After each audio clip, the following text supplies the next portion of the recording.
தற்போது கிடைத்த அண்மை செய்தியின்படி புதிய திரைப்படத்தின் விளம்பரத்திற்காக சென்னை முழுவதும் ஆபாச வசனங்கள் கொண்ட சுவரொட்டிகள் ஒட்டப்பட்டுள்ளதாக தற்பொழுது தெரிய வந்திருக்கிறது. இதுகுறித்த மேலதிக தகவல்களை பதிவு செய்வதற்காக நம்முடைய சினிமா செய்தியாளர் முபஷீர் அவர்கள் இணைப்பில் இருக்கிறார். அவரிடம் கேட்கலாம். முபஷீர், இதுகுறித்த விவரங்களை பதிவு செய்யுங்கள். இந்த படத்துடைய பேர் கடலை போட ஒரு பெண் வேணும் அப்படின்ற பேரா வச்சிருக்காங்க. ஆனா அதை விளம்பரப்படுத்துறதுக்காக இப்படி ஒரு யுக்தியை கையாண்டு இருக்காங்க. இது பெரிய அளவுல விமர்சனத்தை ஏற்படுத்தியிருக்கு. காரணம் என்னன்னா, அது ஒரு வார்த்தையை எடுத்துட்டு பார்க்கும்போது அது கொச்சையான ஒரு சொல்லா பயன்படுத்தப்படுது. இதுக்கு பிறகு நிறைய கேள்விகள் எழுப்பப்படுது. இப்படி ஒரு போஸ்டர் ஓட்டுறதுக்கு யார்கிட்ட அனுமதி வாங்கப்பட்டது, இதுக்கு எப்படி அனுமதி வழங்கப்பட்டது உள்ளிட்ட கேள்விகள் எழுது. இதுக்கு பின்னாடி நிறைய ரெகுலேஷன்ஸ் கொண்டு வரணும் அப்படின்ற விமர்சனங்களையும் எழுப்பிருக்கு. பெண்கள் அமைப்புல இருந்தும் சரி, நிறைய பேர் இந்த போஸ்டர் எப்படி அனுமதிக்கலாம், யாரோட அனுமதியின் பேர்ல போஸ்டர் ஒட்டப்பட்டுச்சு. பொதுவாகவே இப்போ மாநகராட்சிக்கு உட்பட்ட பகுதிகளில் போஸ்டர் ஒட்டணும் அப்படின்னா யாருக்கிட்டையும் அனுமதி வாங்காம தான் திரைப்படத்துல துறையை சார்ந்தவங்க போஸ்டர் ஒட்டுறாங்க. ஆனா இப்படி ஒரு போஸ்டர் போகும்போது இது முகம் சுழிக்கிற மாதிரி இருக்கு. இது பின்னாட்கள்ல பிரச்சனை ஏற்படுத்தலாம் அப்படின்னா இதுக்கு ரெகுலேஷன் கொண்டு வரணும் அப்படின்ற மாதிரியான விஷயங்கள் ஏற்படுத்திருக்காங்க. அது மட்டும் இல்லாம விஜய் சேதுபதி இந்த போஸ்டரை வெளியிடுவார் அப்படின்னு ஆரம்பத்துல அறிவிப்புகள் வெளியாயிருந்தது. கடலை போட வேண்டும் ஒரு பொண்ணு வேணும் அப்படின்ற போஸ்டர் விஜய் சேதுபதி வெளியிட்டாருன்னா முன்னாடி அறிவிப்புகள் வெளியாயிருந்தது. விஜய் சேதுபதியான மாதிரியான ஒரு பெரிய ஹீரோ இப்படி ஒரு விஷயத்த செய்யலாமா அப்படின்ற விமர்சனங்கள்லாம் இருந்தது. அதுக்கு முற்றுப்புள்ளி வைக்கிற மாதிரி இப்ப படத்துடைய இயக்குனர் தரப்புல இருந்து விளக்கம் சொல்லப்பட்டிருக்கு. நானும் அவரும் தொலைக்காட்சி காலத்திலிருந்து நண்பர்கள். அதனால நாங்க ரெண்டு பேரும் எனக்கு ஒரு ப்ரொமோஷனுக்காக அவர் இந்த போஸ்டர் ரிலீஸ் பண்ணி கொடுக்குறேன்னு சொன்னாரு. ஆனாலும் இந்த போஸ்டர் விளம்பரத்துக்காக ஒட்டப்பட்டுருச்சு, அதுக்காக நாங்க வருத்தம் தெரிவிச்சுக்கிறோம். இந்த படம் அப்படி இருக்காது அப்படின்ற கோணத்திலயும் அவர் ஒரு பதில சொல்லியிருக்காரு. ஆனா தமிழ் சினிமாலே இப்போ சென்சார் செய்யக்கூட படங்களே ஆபாசம் நிறைய இருக்கு அப்படின்ற விமர்சனங்கள் தொடர்ந்து எழுந்துகிட்டு இருக்கு. அந்த பேச்சு தமிழ் சினிமா தொடர்ந்து எடுத்துட்டு இருக்கு. த்ரிஷா இல்லன் நயன்தாரால ஆரம்பிச்சு அதுக்கப்புறமா இருட்டாரையில முரட்டு குத்து வரைக்கும் நிறைய படங்கள் இப்படியான சர்ச்சைகளை ஏற்படுத்திக்கிட்டே இருக்கு. இப்ப அடுத்ததா ஓவியா நடிச்சவரியாக இருக்கக்கூடிய புதிய திரைப்படம் கூட இப்படியான சர்ச்சைகளை ஏற்படுத்தி இருந்தது. இப்போ அதுக்கு இன்னொரு படி மேல போய் இந்த மாதிரியான போஸ்டர்கள் ஒட்டி அதுவும் பொது வெளியில எல்லாரோட கண்ணையும் வெளியே படுற மாதிரி இது ஒரு திரைப்படத்துடைய போஸ்டர் அப்படின்னு சொல்ற மாதிரியும் கூட இது இல்ல. யார் நடிச்சிருக்கா, யார் இயக்கியிருக்கா அப்படின்னு எந்த ஒரு தகவலும் இல்லாம இந்த படத்தை விளம்பரப்படுத்தணும், எந்த வகையில வேணா விளம்பரப்படுத்தலாம் அப்படின்றத மட்டுமே மையமா வச்சு இந்த போஸ்டர் ஒட்டியிருக்காங்க. இதனால இது பெரிய சலசலப்புகள் ஏற்படுத்தியிருக்கு. இயக்குனர் தரப்புல விளக்கம் கொடுக்கப்பட்டிருந்தாலுமே கூட இது ஒரு அருவருக்கத்தக்க செயலாவே பார்க்கப்படுது. இப்போ இயக்குனர் தரப்பிலிருந்து விளக்கம் தரப்பட்டிருக்கு அப்படின்னு சொல்றீங்க. தொடர்ந்து இந்த சுவரொட்டிகள் முகம் சுழிக்கும் அளவுல தான் இருக்கு. இதனால படம் வெளியிடுறதுல ஏதாவது பிரச்சனை ஏற்பட வாய்ப்பு இருக்கா? இல்ல, படம் வெளியிடுறதுல எந்த பிரச்சனையுமே இருக்காது. இது முதல் பார்வையா தான் எடுத்துட்டு வந்திருக்காங்க. எடுத்துட்டு வரும்போது இதை பத்தி இது ஒரு பேசு பொருளா இருக்கணும், எல்லாரும் மத்தியிலும் பேசப்படணும். ஏன்னா நாயகனும் சரி நாயகியும் சரி, மனிஷா நாயகன் நடிச்சிருக்காங்க, அசார் இந்த படத்தோட நாயகன் நடிச்சிருக்காங்க. இதனால படத்துக்கு ஒரு பெரிய விளம்பரம் கிடைக்காது அப்படின்றதுனால இதை விளம்பரப்படுத்துறதுக்கு என்ன விஷயங்கள் பண்ணலாம் அப்படின்ற மாதிரி யோசிச்சு இது பண்ணியிருக்காங்க. ஆனா விளம்பரத்துக்காக என்ன வேணா செய்யலாமா அப்படின்ற கேள்விகளும் இந்த இடத்துல எழுந்திருக்கு.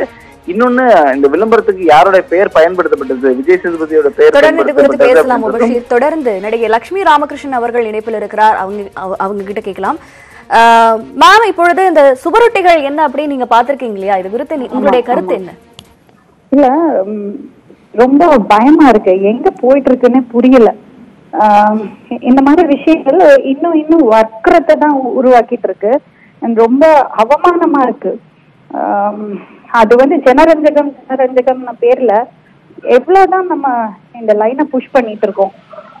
எங்க நம்ம அந்த அந்த அந்த லக்ஷ்மண் ரேகா சொல்லுவாங்க, ஓகே இது வரைக்கும் ஓகே என்டர்டெயின்மெண்ட்டுக்கு இதுக்குன்னா இது வரைக்கும் ஓகேன்னு அந்த லைன் புஷ் பண்ணி என்ன வேணா பண்ணலாம், என்ன வேணா செய்யலாம்னா அதுக்கு பேர் தான் ஃப்ரீடமா, இதுக்கு பேர் தான் டெவலப்மெண்டா, இதுதான் நம்ம கருத்துரிமை, பேச்சுரிமை, இதுதான் நம்ம கருத்துரிமை, இதுதான் நம்ம பெண் விடுதலை, ஃப்ரீடம், சமத்துவம், இதுதான் நம்ம இதுக்காக தான் இவ்வளவு போராடினோம்னா எனக்கு ஒண்ணுமே புரியல. ஏன்னா இதை பத்தி சொன்னோம்னா, இதை பத்தி பேசணும்னா அதுவும் அவங்களுக்கு பப்ளிசிட்டியா தான் மாறுது. இப்ப நம்ம பேசிட்டு இருக்கோம், இப்ப எல்லாரும் பண்றோம், இன்னும் நிறைய பேர் அந்த படத்தை போய் பார்ப்பாங்க. அதுக்காக தான் இவங்க பண்றாங்க. இதுக்கு முன்னாடி 2 படங்களுக்கு நான் அதை பார்த்தேன். எங்களை உட்கார வச்சு எங்க கருத்து கேட்பாங்க, ஒப்பீனியன் சொன்னோம், உயிரை கொடுத்து சண்டை போட்டோம். ஏன்னா வயதறிச்சலா இருக்கு. ஒரு பெண் குழந்தைகளுக்கு தாயா ரொம்ப வயதறிச்சலா இருக்குது பார்க்கும்போது. அதை பத்தி நம்ம பேசும்போது என்ன பண்றாங்க, பின்னாடி அழகா அந்த படத்தோட போஸ்டர் போட்டுட்டு இன்னும் நிறைய ஹிட்ஸ் வருது, இன்னும் நிறைய பேர் படம் போய் பாக்குறாங்க. இப்ப நான் பேசிட்டு இருக்கும்போது அதுதான் நடக்க போறது. இந்த படத்துக்கு அவ்வளவு கூட்டம் சேர போறது, அவ்வளவு பேர் தியேட்டர்ல போய் பார்க்க போறாங்க. இதுதானே உங்க உத்தேசம். சோ இதுக்கு ரியாக்ட் பண்ணணுமா வேண்டாமான்னு கூட நான் யோசிக்கிறேன். இப்ப சமீபத்துல ஒரு ட்ரெய்லர் வந்தது, நிறைய பேர் என்ன கூப்பிட்டாங்க, ஏன் மேம் பேசாம இருக்கீங்க, ஏன் நீங்க ஒண்ணும் பண்ணறது இல்லைன்னு. பேசினா இன்னும் அந்த ட்ரெய்லருக்கு இன்னும் வியூஸ் தான் ஜாஸ்தியாக போறது, நம்ம இன்னும் அவங்கள ஹெல்ப் தான் பண்றோம், அப்புறம் எதுக்கு பேசணும். இப்போ இன்னொரு விஷயம் சொல்றேம்மா. ஹலோ, சொல்லுங்கம்மா. இன்னொரு விஷயம், நிறைய பெண்கள் இந்த எழுத்தாளர்கள் நிறைய பேர் உள்ள வரணும், சினிமாக்குள்ள நிறைய இயக்குனர்கள் வரணும் உள்ள பெண்கள், அப்ப இந்த விஷயம் கம்மியாகும் நம்ம பேசுறோம். ஆனா இப்ப சமீபத்துல வந்து ட்ரெய்லர் வந்து ஒரு பெண் இயக்குனர் தான், ஒரு டீச்சர் வந்தது, அதோட பெண் இயக்குனர் தான். தங்களுடைய கருத்துக்களை எங்க கூட பகிர்ந்தமைக்காக ரொம்ப நன்றி மேம். தொடர்ந்து மாதர் சங்கத்திலிருந்து வேலண்டினா இப்ப அழைச்சிருக்காங்க, அவங்க கிட்ட கேட்கலாம். வேலண்டினா, தற்பொழுது இந்த சுவரொட்டிகளை பத்தின விவரம் உங்களுக்கு தெரிய வந்திருக்கும், இது குறித்து நீங்க என்ன சொல்ல நினைக்கிறீங்க? பொதுவாக விளம்பரங்கள் ஆபாசமாக இருந்தாதான் இளைஞர்கள் தியேட்டருக்கு வருவாங்கன்னு ஒரு நுகர்வு கலாச்சாரத்தினுடைய வெளிப்பாடாக இப்ப இந்த பட தயாரிப்பாளர்கள் இதெல்லாம் செஞ்சிட்டு இருக்காங்க அப்படிங்கறத நாங்க பாக்குறோம். சமீபத்துல கூட இவனுக்கு எங்க இருக்கு மச்சம் அப்படிங்கிற ஒரு போஸ்டர் எல்லா இடங்களிலும் ரொம்ப ஆபாசமாக, அதாவது திரைமறைவுல நடக்கக்கூடிய விஷயங்கள் கூட ரொம்ப மோசமா, மற்ற ஸ்கூல் ஸ்டூடெண்ட்ஸ் கூட போய் நின்று பாக்குற அளவுக்கான ஒரு மோசமான சுவரொட்டிகளா தமிழ்நாடு முழுக்க ஒட்டப்பட்ட போது ஜனநாயக மாதர் சங்கத்து சார்பாக அதுல தார் பூசி போஸ்டர் கிழிக்கக்கூடிய ஒரு நிகழ்ச்சி வந்து பல இடங்கள்ல நடத்தணும். குறிப்பா மதுரையில அதை நடத்தக்குள்ள கூட ஒரு பெரிய அளவுக்கான காவல்துறையும் எங்களுக்கெல்லாம் மோதல் வந்து அதுக்கப்புறம் அது வந்து கழட்டி எரியப்பட்டது அப்படிங்கறதெல்லாம் நீங்க பார்த்திருப்பீங்க. இது மாதிரி இந்த ஆபாச படங்களுக்கு எதிராக வந்து அதை எடுக்கணுங்கிற ஒரு உணர்வும் வந்து பொதுமக்கள் மத்தியிலையும் பொதுவான நலன் விரும்பக்கூடிய இந்த மாதிரியான மக்கள் மத்தியில வரணும் அப்படின்னு நாங்க பாக்குறோம். இன்னொன்னு வந்து பெண்கள் ஆண்களை வந்து ஆபாசமா போட்டா மட்டும்தான் இந்த படத்தை வந்து நிறைய லாபம் சம்பாதிக்க முடியுங்கிற அந்த நோக்கத்தோட தயாரிப்பாளர்கள் இப்ப பண்ணிட்டு இருக்காங்க. அதுல எவ்வளவு வந்து இளைஞர்களுடைய மன உளைச்சல், சின்ன சின்ன பள்ளி மாணவர்களுடைய மனம் கூட வந்து அதுல ஈர்க்கப்படுது, அது வந்து தவறான வழியில போகுது. இப்போ வந்து நிறைய வந்து பெண்கள் மீதான வன்முறைகள் பல வடிவங்கள்ல வருது அப்படின்னு சொல்றாங்க. குறிப்பா வந்து சமீபத்தில் ஐக்கிய நாடுகள் சபையை வெளியிட்டிருக்கக்கூடிய ஒரு விஷயத்துல கூட இந்தியாவில் இருக்கக்கூடிய ஆண்களுடைய மனநிலை என்பது பெண்களை வந்து வன்முறைக்கு உள்ளாக்குவதில் ரொம்ப வித்தியாசமா இருக்கு உலக நாடுகள்னு சொல்றாங்க. அதுக்கெல்லாம் காரணம் இந்த மாதிரியான ஒரு ஆபாசத்தை, உணர்வை, காமத்தை தூண்டக்கூடிய போஸ்டர்கள், படங்கள் ஒரு பகுதி காரணமாக அமையுது அப்படின்னு தான் நாங்க பாக்குறோம். இதை தடுப்பதற்கு நம்ம வந்து தணிக்கை குழுவெல்லாம் வச்சிருந்தாலும் கூட அதை தாண்டி எப்படி வெளியில வருதுங்கிறதா இப்ப நமக்கு இருக்கிற கேள்வி. அப்ப இது சம்பந்தமான திரைப்படத்துறையின்னு இருக்கக்கூடிய தணிக்கை துறையோ அல்லது வந்து அரசாங்கமோ அல்லது வந்து இதை தடுக்கணுங்கிற நோக்கத்தோட வந்து அவங்களாம் இல்லை அப்படிங்கறதுதான் எங்களுடைய குற்றச்சாட்டு. இதை கட்டாயமாக கண்காணிக்கணும், அதை இது மாதிரியான போஸ்டர்கள் வெளியிடுவதை வந்து தடுக்கணும் அப்படிங்கிறத நம்ம வந்து வலுவா சொல்ல வேண்டியது இருக்கு அப்படிங்கறதுதான். இதையெல்லாம் தடுக்காம பொதுவாக இது வந்து பெண்கள் போய் அதை பாக்குறாங்க, பெண்கள் ஏன் நடிக்கிறாங்க, ஏன் பெண்கள் வந்து ஆபாசமா நடிக்கணும், எதுக்கு காசு கொடுத்தா போகணும் அப்படிங்கிற மாதிரியான விமர்சனங்களை திசை திருப்ப பாக்குறாங்க. அதுல எங்களுக்கு வந்து உடன்பாடு கிடையாது. ஒரு அவங்களுடைய வறுமையோ அல்லது அவங்களுடைய தொழில் வந்து ஒரு நடிப்பு தான் அப்படிங்கிற போது பயன்படுத்துற விதத்துலதான் இருக்கு, அது வந்து எப்படி பயன்படுத்துறாங்க அப்படிங்கறதுல வந்து கூடுதலாக கவனிக்க வேண்டிய அவசியம் இருக்குன்னு நாங்க பாக்குறோம். தங்களுடைய கருத்துக்களை பகிர்ந்தமைக்காக நன்றி வேலண்டினா. தொடர்ந்து நடிகை கஸ்தூரி அவர்கள் இணைப்பில் இருக்கிறார். கஸ்தூரி, நீங்க சொல்லுங்க, இந்த மாதிரியான போஸ்டர்கள் சமூகத்துல எந்த மாதிரியான சீர்கேடுகளை ஏற்படுத்தணும்னு நீங்க நினைக்கிறீங்க? ஏங்க, போஸ்டரை பார்த்து சீர்கேடுற அளவுக்கு எல்லாம் தமிழ்நாட்டு கல்ச்சர் இல்ல, அப்படி போவேனா ஒரு அதிர்ச்சியாலே ஏற்படுத்தி இருக்குது. கண்டிப்பா காலையில ஒரு 8 மணி அளவுல நான் என் பொண்ணு ஸ்கூலுக்கு இட்டுன்னு போற டைம்ல பார்த்தா ரோடு முழுக்க இந்த போஸ்டர் இருக்கு. அது வந்து கண்டிப்பா அதிர்ச்சிகரமான ஒரு விஷயமாக இருந்தது.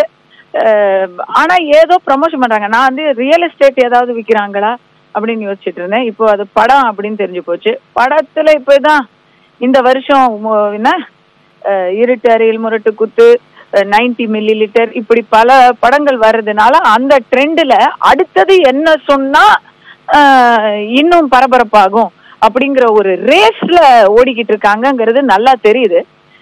இதுல ஏதாவது ஒரு படம் ஃபிளாப் ஆச்சுன்னா அதோட நிறுத்திக்குவாங்க. அதான் நம்மளுடைய இது, அதான் யதார்த்தம். ரொம்ப வருந்தத்தக்க ஒரு விஷயம் என்னன்னா, கிரியேட்டிவிட்டி எத்தனையோ விஷயங்கள் இருக்கு, அதையெல்லாம் விட்டுட்டு இதை ஃபோக்கஸ் பண்ணி ஒரு விளம்பரம் பண்றாங்கன்னா அவங்களுக்கு வேற எதுவுமே இல்ல மிச்சம். படத்துடைய முதல் விளம்பரமே எப்படி இருந்தா படம் எப்படி இருக்கும் அப்படின்னு நமக்கு அதுலயே தெரிஞ்சு போயிடுது பாத்தீங்களா. அதுதான் அதுல வருந்தத்தக்க விஷயம். ஏதாவது ஒரு பிளஸ் பாயிண்ட் இருந்தா அதை வச்சு விளம்பரம் பண்ணலாமே. டைட்டில் வந்து என்ன, கடலை போட ஒரு பொண்ணு வேணும் இல்லையா. அது தொடர்ந்து இந்த மாதிரியான நடவடிக்கை எல்லாம் மேற்கொள்ளாம இருக்கிறதுக்கு எந்த மாதிரியான நடவடிக்கை எடுக்கப்படணும் அப்படின்னு நீங்க நினைக்கிறீங்க? இல்ல, தொடர்ந்து எந்த மாதிரியான நடவடிக்கைகள், ஆபாசமான டைட்டிலோ இல்ல பரபரப்பான டைட்டிலோ வைக்காம இருக்கிறதுக்கு என்ன நடவடிக்கை எடுக்கணும்ன்றீங்களா? அதான் சொல்றேனே, ஒரு படம் ஃபிளாப் ஆச்சுன்னா அதுக்கப்புறம் இங்க பாருங்க, நாளைக்கே வந்து சிவபுராணம் அப்படிங்கிற பேர்ல ஒரு படம் ஹிட் ஆச்சுன்னு வச்சுக்கோங்களேன், அதுக்கப்புறம் அதுக்கு சம்பந்தம் இருக்கோ இல்லையோ எல்லா படமும் மித்தாலஜி டைட்டில்ல தான் வரும். அது நம்ம தமிழ் சினிமாவுடைய ட்ரெண்டிங் தலையெழுத்து. அது இப்ப வந்து அடல்ட் செக்ஸ் காமெடி எல்லாம் இதுவாகுறதுனால, ஹிட் ஆகுறதுனால எப்படியாவது டைட்டில்ல இருந்து ஆரம்பிச்சு எல்லாரும் இப்ப பாருங்க, நீங்களும் நானும் பேசிக்கிட்டு இருக்கோம் நியூஸ்ல, அவங்க நார்மலான ஒரு டைட்டில் வச்சிருந்தா பேசியிருப்போமா? அதுவே அவங்களுக்கு ஒரு வெற்றி. இத வந்து தடுக்கணும்னா முதல்ல இதையெல்லாம் நியூஸ் ஆக்காம அப்படியே விட்டுறது கூட ஒரு ஒரு முயற்சியா இருக்கலாம், ஒரு வகை, ஒரு வழிமுறையா இருக்கலாம். தங்களுடைய கருத்துக்களை பகிர்ந்தமைக்காக நன்றி கஸ்தூரி. தொடர்ந்து இது குறித்து இத்திரைப்படத்தின் இயக்குனர் தற்பொழுது பதிலளித்திருக்கிறார். அந்த காட்சிகளை பார்க்கலாம். நான் திரைப்பட இயக்குனர் ஆனந்தராஜ் பேசுகிறேன். நான் முதல் படத்தோட போஸ்டர் வந்து விஜய் சேதுபதி ரிலீஸ் பண்ணார். ஆனால் வந்து விஜய் சேதுபதிக்கும் எனக்கும் வந்து 2 வருஷம் பழக்கம். நல்ல சீரியலில் நாங்கள்லாம் ஒன்றா ஒர்க் பண்ணியிருக்கோம், சிஜே பாஸ்கர் சார்கிட்ட. நான் இதுவரை அண்ணன்ட்ட எந்த உதவியும் கேட்டு போனதில்லை. முதல் தடவை அண்ணன் எனக்கு கொஞ்சம் உதவி பண்ணது. நான் ஒரு படம் பண்ணிவிட்டு ரிலீஸ் பண்ணிட்டு தான் அண்ணனை பார்க்கணுன்னு ஆசைப்பட்டேன். பட் இந்த போஸ்டர் ரிலீஸ்க்காக போய் கேட்டேன், அண்ணன் எனக்கு நல்லபடியாக பண்ணி கொடுத்தாரு. பட் இப்போ ஒரு ப்ரொமோஷன் ஒன்று போய்கிட்டு இருக்குது. போட ஒரு பொண்ணு ஒன்று டேஷ் போட்டு போட ஒரு பொண்ணு ஒன்று காதல், அந்த மாதிரி ஒரு கியூரியாசிட்டி ஏற்படுத்துறதுக்காக ப்ரொடக்ஷன் சைடில் ஒரு விளம்பரம் ஒன்று பண்ணியிருக்காங்க. போட ஒரு பொண்ணு வேணும் அப்படின்னு ஒரு போஸ்டர் போட்டுருவோம். பட் அதுக்கும் விஜய் சேதுபதிக்கு எந்த சம்மந்தமும் கிடையாது. இது வந்து ஒரு நட்புக்காக பண்ண விஷயம் தான் அவர் எனக்கு. பட் இது வந்து முழுக்க ஒரு காமெடி, லவ், ஒரு ஜனரஞ்சகமான ஒரு காதல் படம் தான். ப்ரொமோஷனுக்காக மட்டும்தான் இப்படி ஒரு விஷயம் பண்ண வச்சு, படத்தில் சுத்தமாக எதுவுமே இருக்காது. படம் ரொம்ப நல்ல படம், ஒரு நல்ல ஒரு ரம்மியமான ஒரு காதல் படம் மாதிரி தான். யாரும் மனசையும் புண்படுத்துகிற மாதிரி அந்த போஸ்டர் போட்டிருந்தா நான் மன்னிப்பு கேட்டுக்கிறேன்.